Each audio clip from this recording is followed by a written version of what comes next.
ಅಂತ ಹೇಳ್ತೀರಿ ಯಾವಾಗಲೂ, ನಮಗೂ ಸ್ವಲ್ಪ ಬೇಜಾರಾಗುತ್ತೆ. ಭ್ರಷ್ಟಾಚಾರ ಭ್ರಷ್ಟಾಚಾರ. ಯಾರ ಕಾಲದಲ್ಲಿ ಭ್ರಷ್ಟಾಚಾರ ಇಲ್ಲ ಅಂತ ಒಂಚೂರು ಹೇಳ್ತೀರಾ? ಯಾರ ಕಾಲದಲ್ಲಿಲ್ಲ? ಒಂದು ಕಾಲದಲ್ಲಿ ಹೆಚ್ಚಾಗಿರ್ಬೋದು, ಒಂದು ಕಾಲದಲ್ಲಿ ಕಡಿಮೆ ಆಗಿರ್ಬೋದು. ಯಾರ ಕಾಲದಲ್ಲಿಲ್ಲ ಭ್ರಷ್ಟಾಚಾರ? ಇದನ್ನ ಹುಟ್ಟ ಯಾಕೆ? ನಾನು ಇದೇ ಅಸೆಂಬ್ಲಿಯಲ್ಲಿ ಹೇಳಿದ್ದೆ, ಯಾಕೆ ಭ್ರಷ್ಟಾಚಾರ ಹುಟ್ಟಿತೆ ಅಂದ್ರೆ, ಮೊದಲು ಈ ಚುನಾವಣಾ ನೀತಿ, ಚುನಾವಣಾ ವ್ಯವಸ್ಥೆ ಇದೆಯಲ್ಲ, ಇದನ್ನ ಸರಿ ಮಾಡಿ ಅಲ್ಲಿ ಕೂತ್ಕೊಂಡು 8 ದಿನಕ್ಕೆ ಎಲೆಕ್ಷನ್ ಇಡಿ, ಒಂದು ಟಿವಿ ಮಾಧ್ಯಮ ಕಳಿಸಿ ತಾಲೂಕ್ ಕೇಂದ್ರ ಕೂತ್ಕೊಂಡು ಭಾಷಣ ಮಾಡೋಣ. ಯಾರ್ಯಾರು ಭಾಷಣ ಮಾಡ್ಬೇಕು ಅವ್ರವ್ರ ಪಕ್ಷದಿಂದ ಅವ್ರು ಮಾಡ್ಲಿ. ಆ ಕ್ಯಾಂಡಿಡೇಟ್ ಭಾಷಣ ಮಾಡಕ್ ಬರ್ದಿರೋ ಅವ್ರ ಪರವಾಗಿ ಒಬ್ರು ಮಾಡ್ಲಿ. ಭಾಷಣ ಮಾಡಿಬಿಟ್ಟು ಬೆಳಿಗ್ಗೆ ಎದ್ದು ಡಬ್ಬ ತಗೊಂಡು 8 ದಿವಸಕ್ಕೆ ಡಬ್ಬ ತಗೊಂಡು ಊರಿ ಬರ್ಲಿ.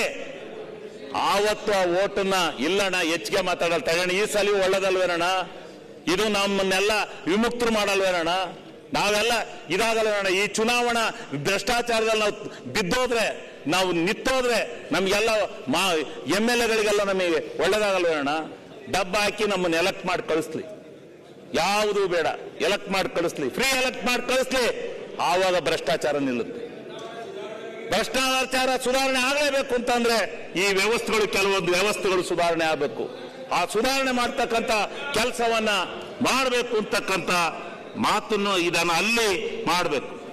ಆಮೇಲೆ ನಾವೇ ಏನೋ ಮಾಡಿದೀವಿ ಇಂದಂಗೆ ವಾಲ್ಮೀಕಿ ನಿಗಮ, ಆ ನಿಗಮ, ಈ ನಿಗಮ ಅಂತ ಹೇಳ್ತೀರಿ.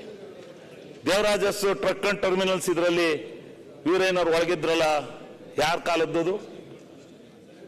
ಎಷ್ಟು ಕೋಟಿ? ಅಷ್ಟೇ. ಬೋವಿ ಕಾಲೋನಿ, ಬೋವಿ ನಿಗಮ ಯಾರು ಮಾಡಿದ್ದು?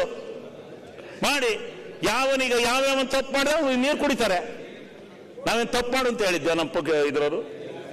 ಮಾಡಿದರೆ ಎಲ್ಲಾ ಕಾಲದಲ್ಲೂ ಎಲ್ಲವೂ ಇರುತ್ತೆ. ಇದನ್ನ ನಾವು ನಮ್ಮ ಟೀಕೆ ಮಾಡೋದ್ರಲ್ಲೇ ಇದನ್ನ ಮಾಡ್ಕೊಂಡು ಹೋಗೋದಲ್ಲ. ಇನ್ನೊಂದು ಕೊನೆಯದಾಗಿ ವಿದ್ಯಾ ಕ್ಷೇತ್ರದ ಬಗ್ಗೆ ಒಂದೇ ಒಂದು ಮನವಿಯನ್ನು ಸರ್ಕಾರಕ್ಕೆ ಮಾಡ್ತಾ ಇದ್ದೀನಿ. ಇದನ್ನೆಲ್ಲ ಸೂಕ್ತ ಅಂದ್ರೆ ಒಪ್ಕೊಳ್ಳಿ. ಇವತ್ತೇನಾಗಿದೆ, ಗ್ರಾಮೀಣ ಪ್ರದೇಶದಲ್ಲಿ 4 ಜನ 5 ಜನ ಮಕ್ಕಳಿದ್ದಾರೆ ಒಂದೊಂದು ಸ್ಕೂಲಲ್ಲಿ, ಅಷ್ಟೇ ಇರೋದು. 2 ಜನ ಮೇಷ್ಟ್ರಿದ್ದಾರೆ. ಆದ್ರೆ ತಡ್ರಿ ಇವ್ರೆ, ಯಾಕ್ರಿ ಭಾಷಣ ಹಿಡಿಯತ್ತಲ್ವಾ?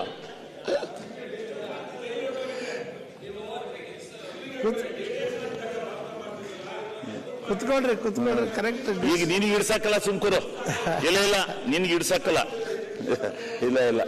ಆಮೇಲೆ ಇದರಲ್ಲಿ ಈಗೊಂದು ಸುಧಾರಣೆ ಆಗ್ಬೇಕು.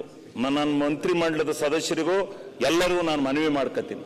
ಏನಂದ್ರೆ 6 ಜನ ಒಂದೊಂದು ಸ್ಕೂಲಲ್ಲಿ ಮಕ್ಕಳಿದ್ದಾವೆ. ಎಲ್ಲ ಖಾಸಗಿ ಸಂಸ್ಥೆಯವರ ಪಾಲಾಗ್ತಾ ಇದೆ. ಖಾಸಗಿ ವಿದ್ಯಾಸಂಸ್ಥೆಗಳು ಅದರ ಹಿಡಿತವನ್ನು ಸಾಧಿಸ್ತಾ ಇದ್ದಾರೆ.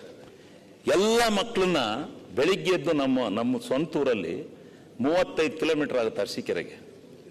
10 ರಿಂದ 15 ವ್ಯಾನ್ ನಿಂತಿರ್ತವೆ. ಒಂದೊಂದು ಕಾನ್ವೆಂಟ್ ಒಂದೊಂದು ವ್ಯಾನ್ ಕಳಿಸ್ತಾರೆ.